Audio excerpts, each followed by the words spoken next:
ನಮಸ್ಕಾರ. ನಿಮ್ಮೊಂದು ಕೆಲಸ ಇದೆಯಾ ಮಾಡೋಕ್ಕೆ? ನೀವೇ ಪುಣ್ಯವಂತರು. ಕೆಲಸ ಮಾಡಿಬಿಟ್ಟು ಬಂದುಬಿಟ್ಟು ರುಚಿ ಊಟ ಹಾಕ್ತಾರ? ನೀವೇ ಪುಣ್ಯವಂತರು.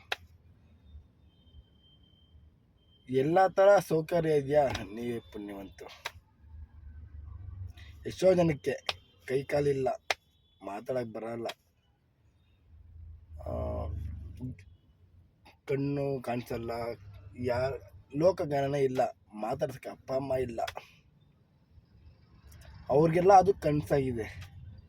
ನಿಮಗೆ ಅದೆಲ್ಲ ನನಸಾಗಿದೆ. ನೀವೇ ಎಷ್ಟೋ ಪುಣ್ಯವಂತರು. ಆ ಭಗವಂತನ ಕೇಳ್ಕೊಬೇಕು, ನೀವು ತುಂಬ ಪುಣ್ಯ ಮಾಡಿದ್ದೀರ ಅಂತ.